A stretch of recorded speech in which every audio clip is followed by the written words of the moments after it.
Sex problem के लिए homeopathic medicine conium maculatum को कैसे इस्तेमाल करना चाहिए, आज हम लोग इस वीडियो में ये जानने वाले हैं। आप लोगों में से बहुत लोगों का ये सवाल था कि डॉक्टर साहब आपने कोनियम मैक से तो बहुत पेशेंट को सही किया है, हमने आपका केस वीडियो के माध्यम से देख भी चुके हैं, आपने एग्जाम्पल के तौर पर बताया भी है कि कोनियम मैक से कैसे आपका पेशेंट सही हो रहा है।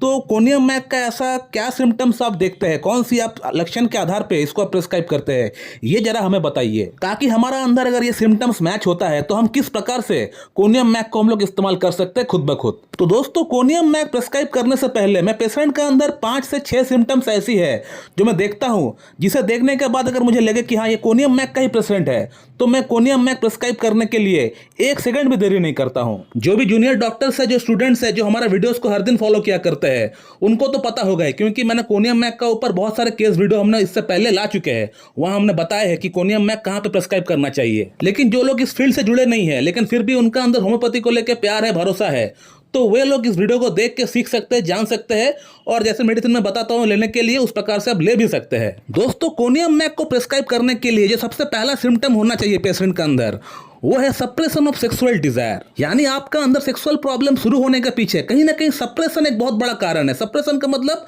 दबाव, आपने दबाया है सेक्सुअल डिजायर को, अपना मन का अंदर जो इच्छा है, जो नेचुरल एक फीलिंग होती है, उसको आपने दबाया है, सप्रेस किए है, और उस फीलिंग को दबाने के बाद अगर आपका अंदर सेक्सुअल प्रॉब्लम शुरू हुआ है, तब जाके हम लोग कोनियम मैक के बारे में सोचते हैं। तो एक इंसान अपने नेचुरल फीलिंग्स को, नेचुरल अर्ज को कब दबाएगा, क्या कारण हो सकता है दबाने का पीछे? तो कारण बहुत सारी हो सकता है, आपको समझना पड़ेगा, बीइंग अ डॉक्टर आपको समझना पड़ेगा कि कौन सा कारण कहां पे आप अप्लाई करेंगे। जब किसी बंदे का वाइफ अगर एक्सपायर हो जाता है, तो उस दौरान क्या होता है, उस बंदे के अंदर जो सेक्सुअल जो इच्छा होती है, जो अर्ज होती है, उसको दबाना पड़ता है, सप्रेस करना पड़ता है, क्योंकि उसका वाइफ चला गया है। अब वो सेक्स कहाँ पे करेगा? अब बहुत आदमी जो है कहीं बाहर जाके कर लेते हैं, कोई पार्टनर बना लेते हैं, लेकिन बहुत आदमी ऐसे भी है उनको ईगो को हिट करता है, उनका डिग्निटी से अगेंस्ट में ये बात हो जाता है, तो वो लोग कहीं पे भी नहीं जाते हैं, तो वो अपना सेक्सुअल जो डिजायर है, जो अर्ज है, उसको दबाते हैं, सप्रेस करते हैं। और इसी प्रकार से दबाते दबाते एक ऐसा समय आ जाता है जहां उस बंदे की जो नेचुरल अर्ज है, जो नेचुरल फीलिंग है, वो पूरी तरह दब जाता है। वो बंदा फिर सोचता है कि मैं शादी करना चाहता हूं, अगला शादी करना चाहता हूं, लेकिन उस समय इस तरह से वो अपना फीलिंग्स को दबाते दबाते एक ऐसा कंडीशन अपना अंदर पैदा कर लिया कि उनका जो नेचुरल अर्ज है वो पूरी तरह दब चुका है, और नेचुरल अर्ज को दबने का कारण से जो इरेक्टाइल डिस्फंक्शन की समस्या है, लिंग में तनाव की समस्या है, वो भी आना शुरू हो चुका है। और एक कंडीशन ऐसा भी देखा गया है कि हस्बैंड वाइफ में से किसी एक को बाहर जॉब के लिए जाना पड़ता है, या दोनों को ही बाहर जॉब के लिए जाना पड़ता है, अलग अलग जगह पे, तो लॉन्ग डिस्टेंस होने के कारण से भी सेक्सुअल सप्रेशन हो जाता है, तो ये भी एक कारण हो सकता है। और एक कंडीशन ऐसा भी होता है, बहुत बच्चे, बहुत लड़के हस्तनाथुन तो करते हैं, लेकिन सीमन जब भी उनका बाहर निकलने वाला रहता है, तो उस समय वो अपना लिंग को रोक देते हैं, सप्रेशन कर देते हैं, उसको दबा देते हैं, सीमन को बाहर निकलने नहीं देते हैं, और ऐसा करते ही रहते हैं। 1 घंटा 2 घंटा कोई काम नहीं है, बैठ के ऐसा ही करते रहते हैं, पॉर्न देखते रहते हैं, और इसी प्रकार से इसी तरह से एक्टिविटी करते रहते हैं। लेकिन उनको ये नहीं पता कि इससे सेक्सुअल सप्रेशन हो रहा है, सप्रेशन होने के कारण से लिंग के अंदर जो नसें है वो डैमेज हो रहा है, वो खराब हो रहा है।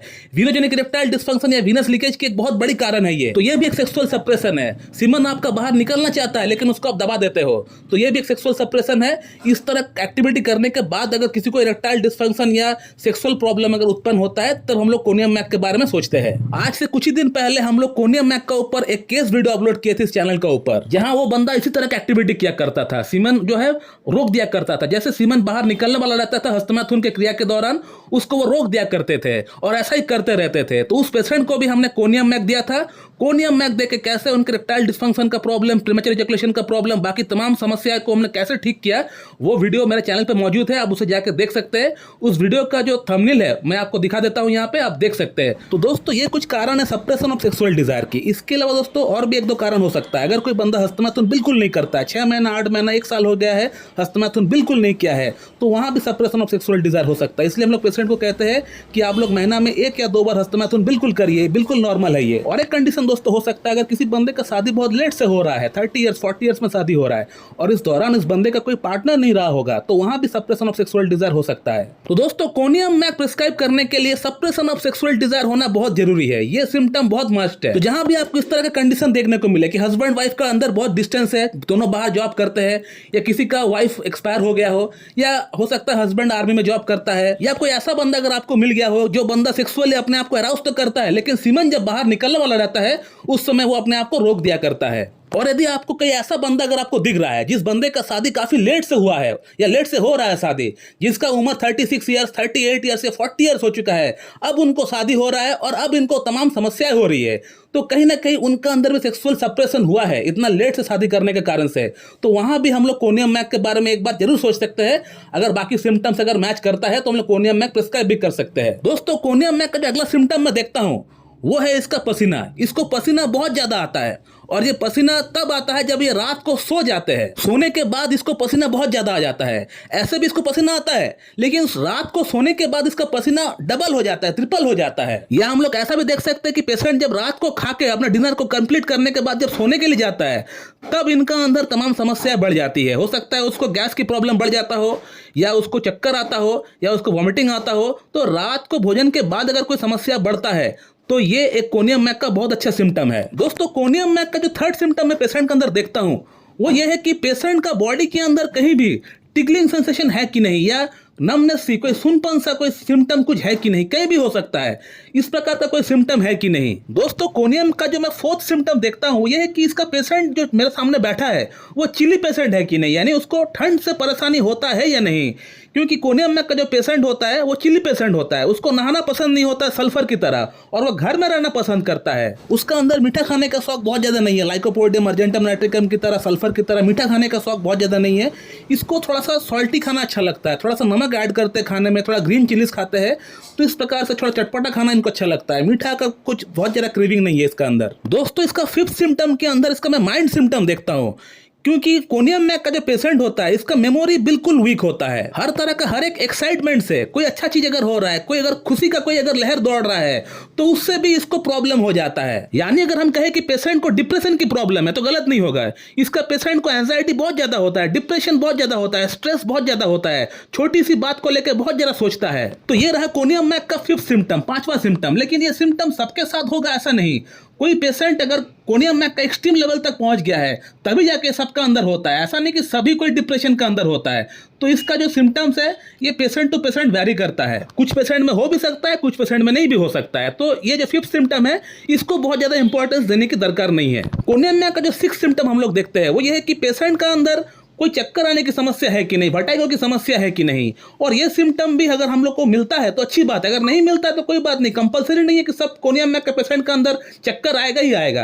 अगर मिल जाता है तो सोने पे सुहागा है, अगर नहीं मिलता है तो भी हमको कोई ऐसा कंपलसरी नहीं है कि हमको मिलना ही है। स्टार्टिंग का 2 सिम्टम अगर मिल जाता है जो हमने बताया आपको, तो कोनियम मैक हम लोग प्रिस्क्राइब कर सकते हैं आंख बंद करके। अब सवाल ये आता है कि कोनियम मैक का सिम्टम्स अगर किसी के साथ मैच होता है तो बंदा किस प्रकार से उसको इस्तेमाल करे।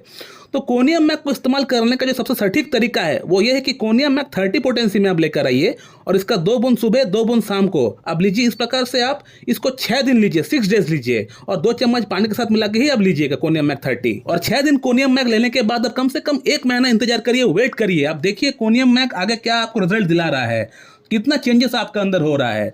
चेंजेस अगर आपका अंदर आता है तो आप कोनियम मैक 200 लीजिएगा, लेकिन 200 जो है आप किसी एक अच्छे डॉक्टर के पास जाकर उनसे कंसल्ट करके ही लीजिएगा। क्योंकि कोनियम मैक एक बहुत ही डीप एक्टिंग रेमेडी है, एक बहुत बड़ी पॉलीक्रस्ट है और साथ में ये एक जहर है। तो इसको आगे कैसे इस्तेमाल करना चाहिए वो एक डॉक्टर आपको बखूबी बता पाएगा। तो दोस्तों, ये रहा एक short video about conium mac. अगर आपको ये वीडियो अच्छी लगती है तो एक लाइक जरूर कर दीजिएगा, और अगर आपको इस वीडियो से रिलेटेड कोई अगर सवाल है तो इस वीडियो कमेंट बॉक्स में आप जरूर करिए, उसका रिप्लाई आपको वहीं पर दिया जाएगा। So thank you very much and have a good day.